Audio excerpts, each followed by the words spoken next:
Hey, y'all. Good afternoon. I am Courtney Snowden, Deputy Mayor for Greater Economic Opportunity. And don't y'all look great? Give yourselves a round of applause. We are here to celebrate the kickoff of summer and the launch of the 37th summer of the Marion Barry Summer Youth Employment Program. You know, when I was your age, I was in SYEP then, and I only have an opportunity to stand here because I sat where you are sitting and, in fact, where you are standing many years ago. MBSYEP is a critically important program that has become a part of the fabric of our city. There are very few Washingtonians who will walk up to you and won't say, Marion Barry gave me my very first job. He had a vision when he created this program, and Mayor Bowser continues to build on that strong foundation. Last year, Mayor Bowser made a few important changes to the program that began almost 37 years ago. She renamed SYEP after the late, great Marion S. Barry. She expanded the program to serve 22 to 24-year-old residents because she saw an opportunity to help underserved young men and women who needed experience to launch their careers and their pathways to the middle class. And third, she added smart trip cards so transportation to and from work was no longer a barrier for our young people. How many SYEPers were in the program last year? Yeah. And that smart trip card came in handy, didn't it? Yeah. Finally, she pushed all of us to improve the programs so that you all can have fantastic experiences throughout the summer that put you on track to a career and, again, on the pathway to the middle class. There are a few people that I need to thank. First, of course, we must thank our hosts, our friends from H.D. Woodson, for allowing us to use this beautiful space. Thank you so much. The DOES Office of Youth Programs for working around the clock to launch MBSYEP, and in fact, they probably won't sleep until August. And we'd also like to thank the City Foundation for their investment and partnership with MBSYEP. They've given us $260,000 last year and repeated that again this year, and we are incredibly grateful.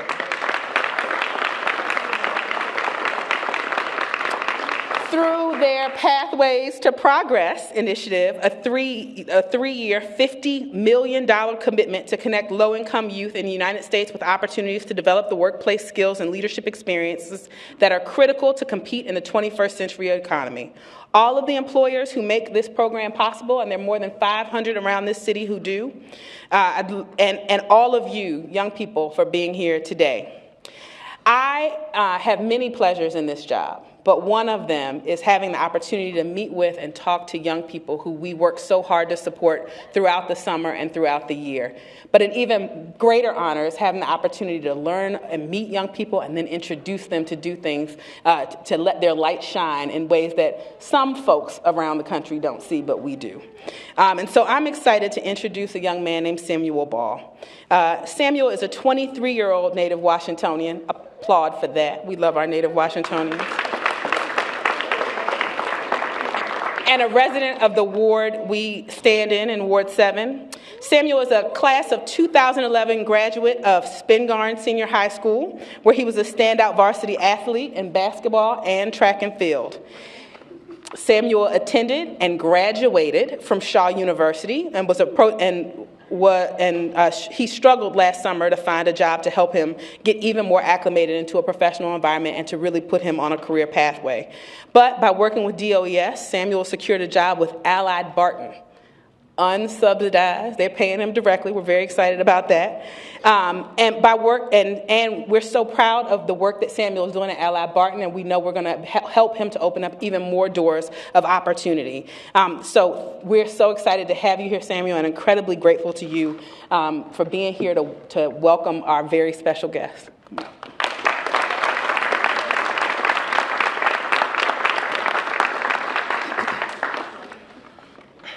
Good afternoon, ladies and gentlemen. As you know, my name is Samuel Ball. I am a proud Washington, D.C. native. And I don't claim any particular ward or neighborhood because I moved around a lot. So I lived in many different neighborhoods, and I also attended many different schools. I'm a graduate of Joel Ellis Spingarn Senior High School, class of 2011.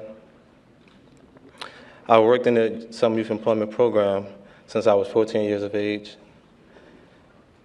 and I've experienced many great work sites. 2014 would have been my last participation of the Summer Youth Employment Program. I was extremely excited when I learned that Mayor Bowser expanded the program for ages 22 to 24 years old.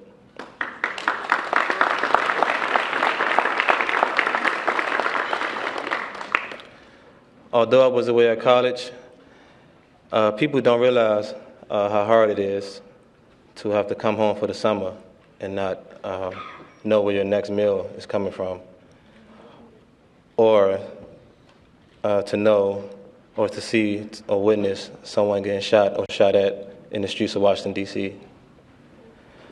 Having the opportunity to work in the Summer Youth Employment Program, I've been provided with stability and the opportunity to continue gaining meaningful work experience. I also was able to save money to buy books for school, and I also used some of that money to get back and forth to school as well.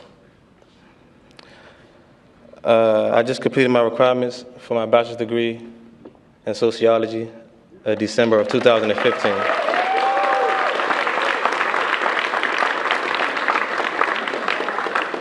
And I will be returning to Shaw University in Raleigh, North Carolina, May 2016 for my graduation and to become the first in my family to walk across the stage and receive a college degree.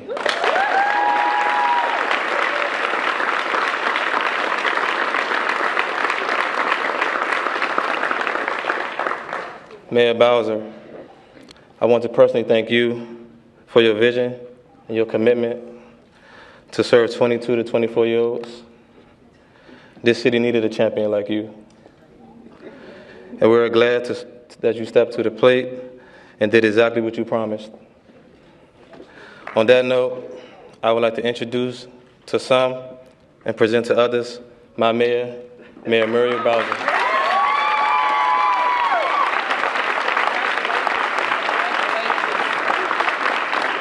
Oh my goodness, let's hear it for Samuel Bell. Give him a big round of applause. I'm so glad I'm here at H.D. Woodson today because sometimes doing the job of being mayor is tough work, isn't it? There will be people who don't understand the vision, people who don't have enough courage to follow through on the vision, and then there will be people who don't have any vision. And it is important, right? Am I right about that? But what's important to me are stories like Samuel's. And then I just got another great story when I walked in the door from a Ward 7 resident. And he happens to work for me. Wendell, where are you? Yeah, Wendell said to me, Madam Mayor, I just wanted to tell you, I meant to tell you before I left that I'm on the pathway to the middle class. Because last week, I bought a house in Ward 7. Look at him, see that?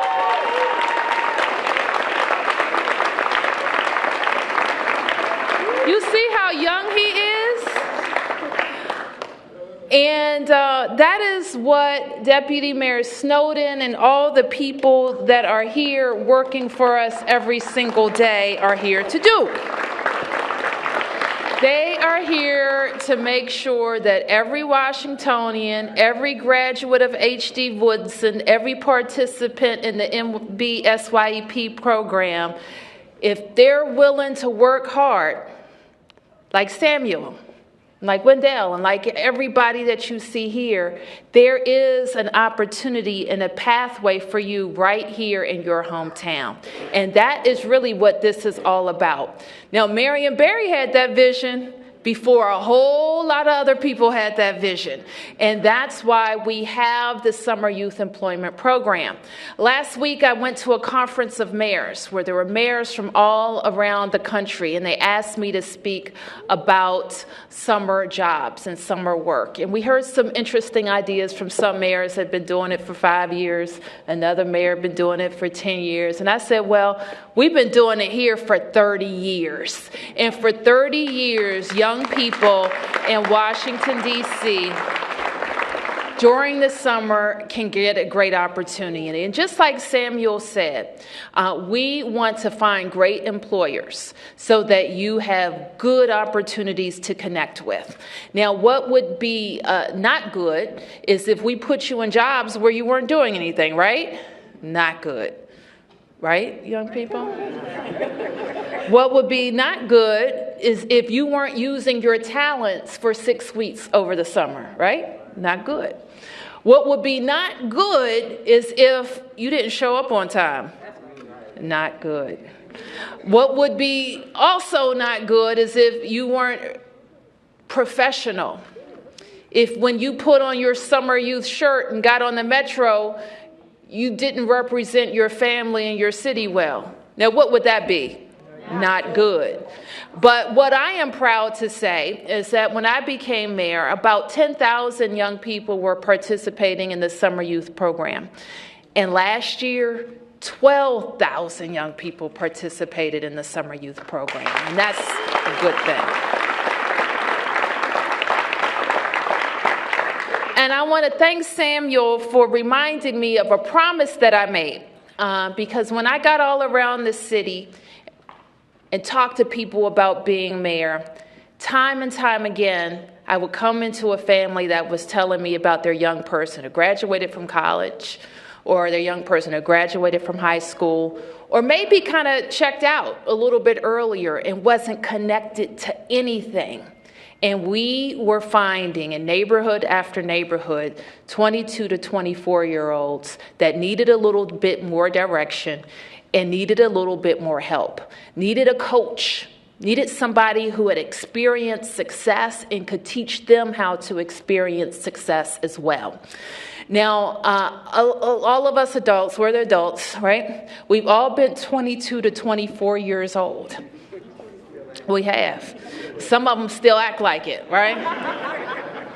And the thing about being 22 to 24 years old is that no matter what your story has been up until that point, when you're 22 to 24 years old, you have the ability and you have enough of life ahead of you to turn it all around. But it only gets turned around with the right experiences. Now, I've been tremendously lucky in my life to have great adults around me, to try many different things. Who wants to guess what my first summer job was? Anybody know? Nobody? Wilma, you know? What is it? Trolley, when you're on a trolley, escort, or greeter on a trolley. Yes, I gave tours on a tour mobile. All right. Anybody want to know what other kind of crazy summer job I had? I was a receptionist at a health club. Did that.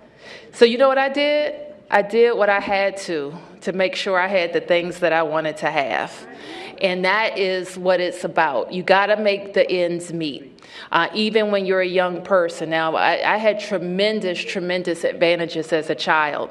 But my mother would say, I'm going to take care of school and school clothes, and then you can take care of the rest. And so those were the values that I was raised with. And this opportunity for a summer job allows you to do those things too. Now, we've tried to make it a little bit easier with transportation, and we're going to continue to do that. But I have to tell you, young people, and Deputy Mayor will tell you as well, that this is a conversation that I can propose and your council members can approve. And each and every year, they ask me tougher and tougher questions about how we are translating these opportunities into year-round opportunities for you. And so I know that when you apply for these jobs today, When you apply for these slots today, and I will tell you, the city administrator just came to me and he said, Mayor, last year we were budgeted for 10,000 people, but we had 12,000 people. You think I should cap it at 10,000? What did I say? I said, find the $2 million, because we want 12,000 people to participate. So what that represents is our end of the bargain. And I'm very serious when I talk to you about your end of the bargain. And your end of the bargain is to show up, engage. If you're not being challenged, tell somebody, because we want to find a challenging position for you. If you have, you're supposed to wear the uniform, you wear it well. You make sure it's pressed and it's fresh and you look good, right? Right? If you're supposed to be home at a certain time, you're home at a certain time. If you see a group of people on the metro or by the metro stop who are acting in a crazy way, tell the police, okay? Because we don't want you to be associated with that, because I don't want you to lose your privilege of having free metro. Okay, are you with me? Are you with me, HD? All right, maybe you're thinking about that basketball game. Is HD ready for tonight? Is it tonight? At least one person's ready over there. But Deputy Mayor Snowden and Deputy Mayor Niles and directors from Parks and Recreation and our Department of Employment Services, they're working really hard so that we can have a safer and stronger summer and great opportunities for you. So I got to tell you this. I love being from Washington, D.C. All right, tell everybody I'm from Washington, D.C. I love being the mayor of Washington, D.C. It's my hometown, and it's a great experience. But I also know that I have a unique and serious responsibility to make sure that everybody who's just like me, born and raised in Washington, D.C., gets a chance to participate in a prosperous city. And I know that too many people are not participating in that prosperity.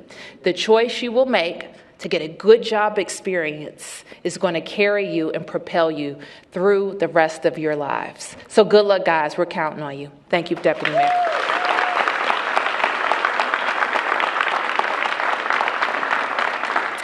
In addition to the fantastic SYEP, the Marion Barry Summer Youth Employment Program this summer, we have more in store for your, relatives of yours and friends and family. We have summer camps. We have summer school. Yeah. We have work in the library for reading. We have all sorts of activities. And so my name is Jenny Niles. I'm the Deputy Mayor for Education, and I love my job too, being Deputy Mayor for Education. And the mayor looked at me and said, you are supposed to take care of what the kids are doing during the school year, but I want you to take care of what they're doing in the summer.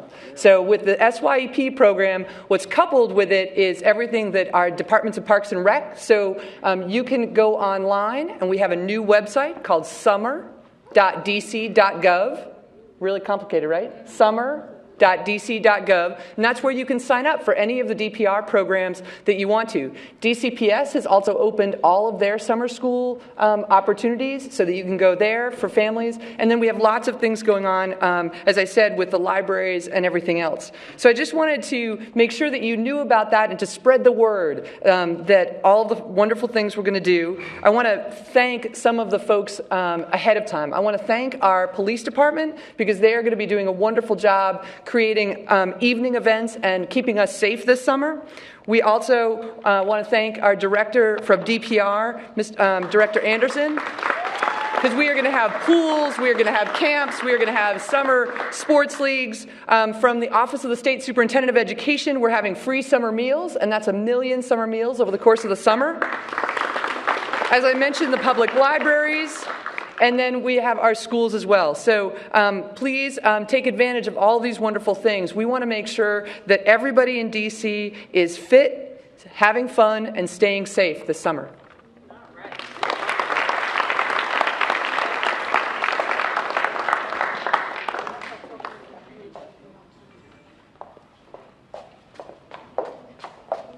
So I'm going to bring the mayor back up. We're going to take a couple questions from young people. I know she loves the opportunity to engage with young people and have them ask questions of what's burning and what's on their mind. So let's do it. All right. I love it. Anybody? Don't be bashful now. Ask questions, don't be afraid.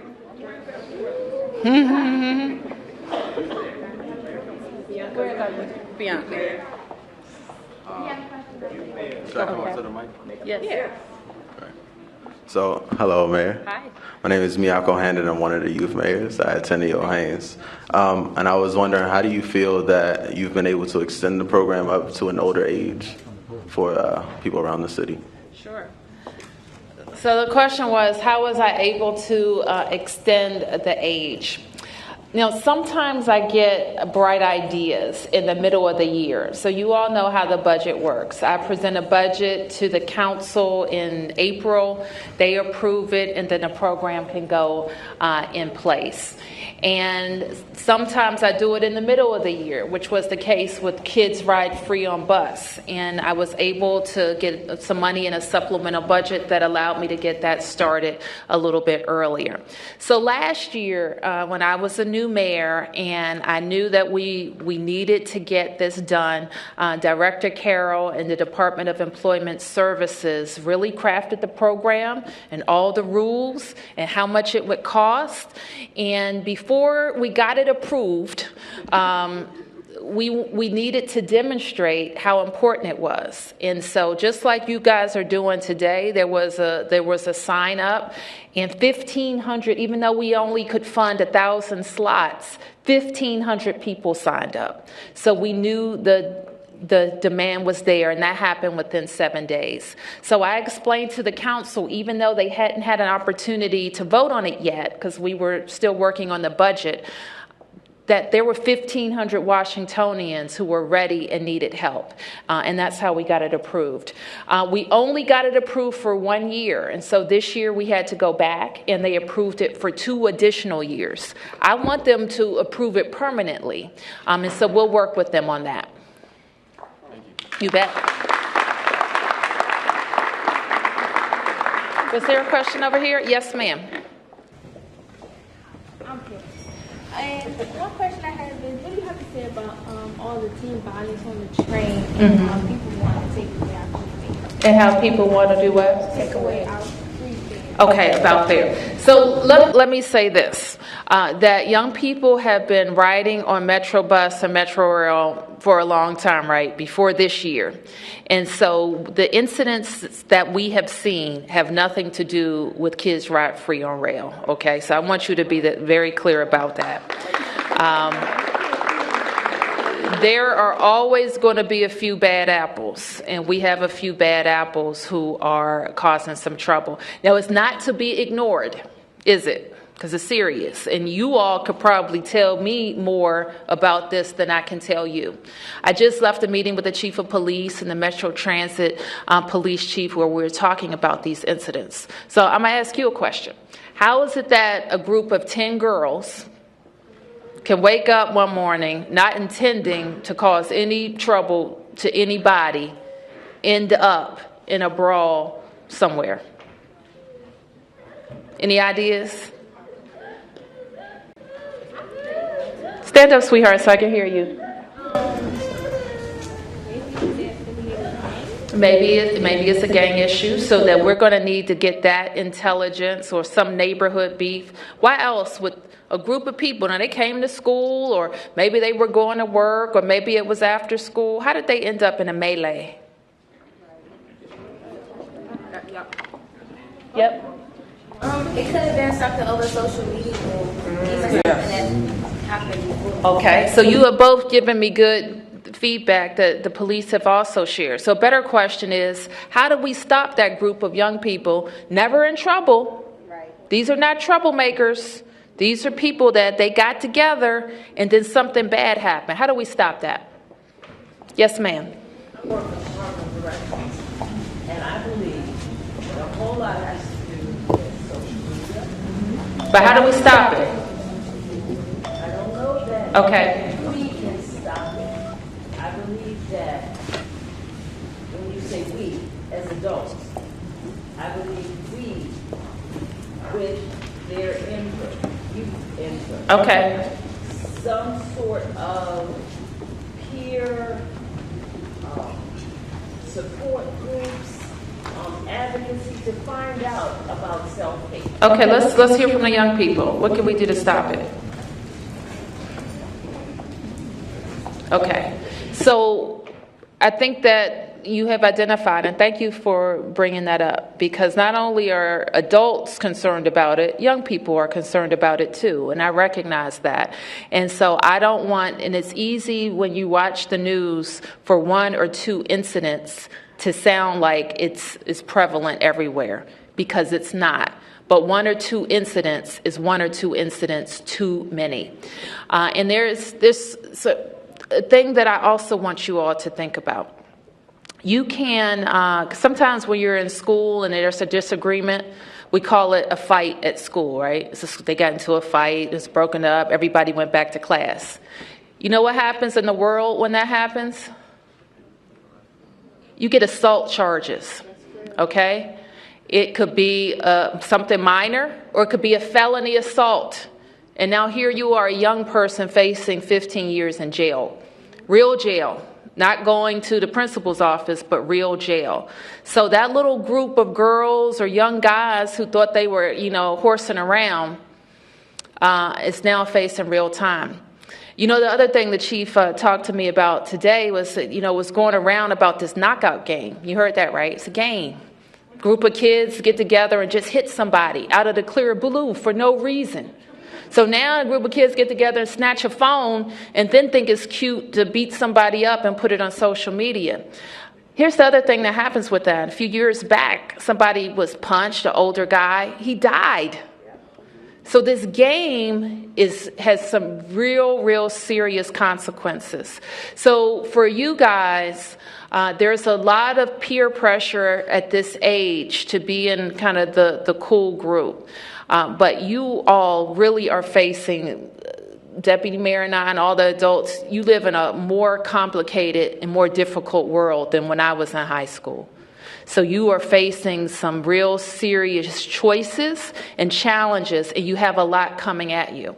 So I recognize that your world is different, but the choices and the consequences of your actions, they aren't different. So if you get into what you talked about, losing free metro privileges, we don't want to see that, right? But if you can't follow the rules, should you have free privileges? And I'm going to tell you, I think 99% of our kids do exactly what they're supposed to do, right? So don't worry about that. But let's talk about the things, and I hope that the schools are talking to kids. I don't know if the principal is here, but we want to make sure, because this is a great question, and I want to make sure it's being discussed here at HD about what you can do. So what can you do yourself? You can make sure that you're not part of one of those group of 10. You can make sure if you're on a train and there's some disruption that you move. You can get off the train, just get off and get on the next one. If you see a trend like that happening into your school, you want to let an adult know. If you know something is coming, usually what I've learned about you guys is that you're getting on social media before school gets out. And these things are welling up. And so tell somebody. What we're going to do is make sure there's some more adults present, okay? So they're going to be around. And you're not always going to see the adults either, because some of them are going to be in plain clothes. And there are going to be more adults present. We're going to have more cameras present, too.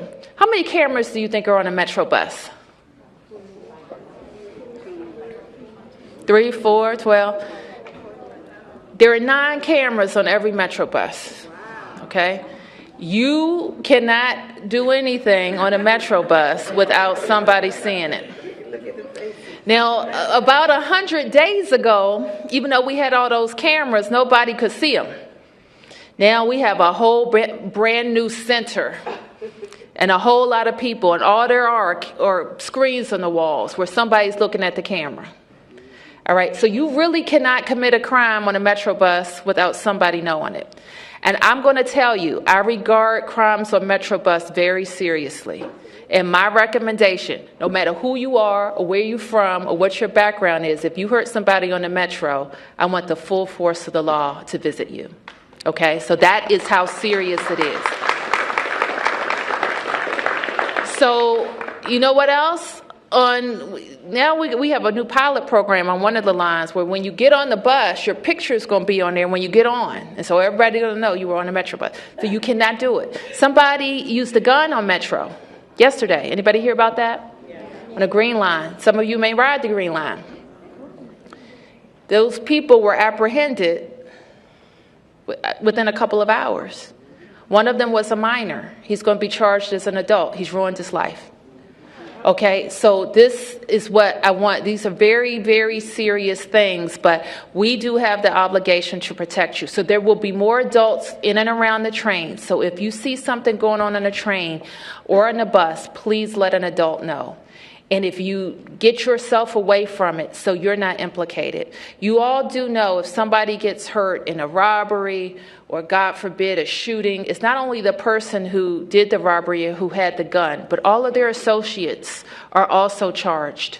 So you don't want to have yourself anywhere near people who are doing those kinds of things. And so the biggest thing that I can say to you is that we want to work with that group of people before they're in trouble.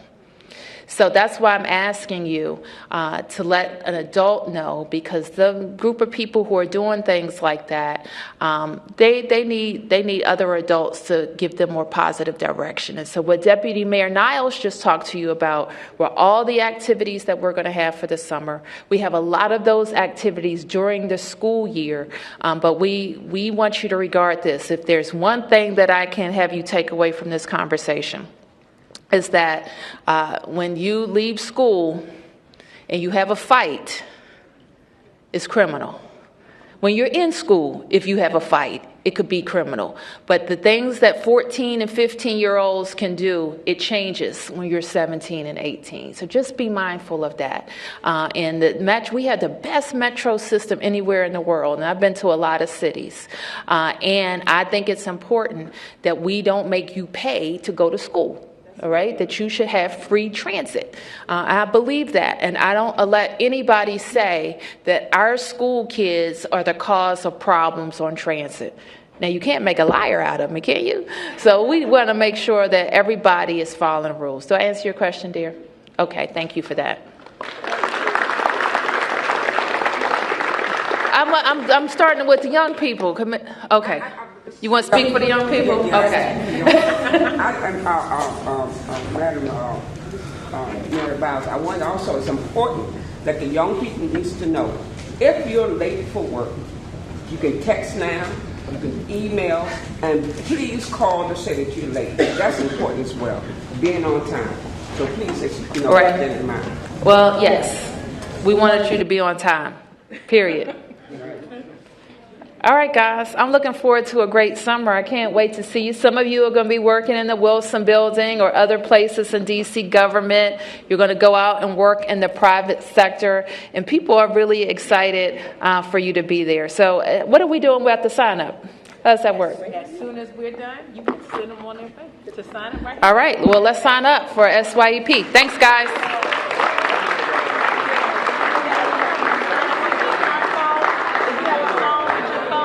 Your tablet, you can sign up at the computer. You can sign up on your phone, sign up at the computer. Yeah, you can go to summerjobs.dc. Yeah, you can access it on your phone. Samuel. What's the website for streaming? For the streaming.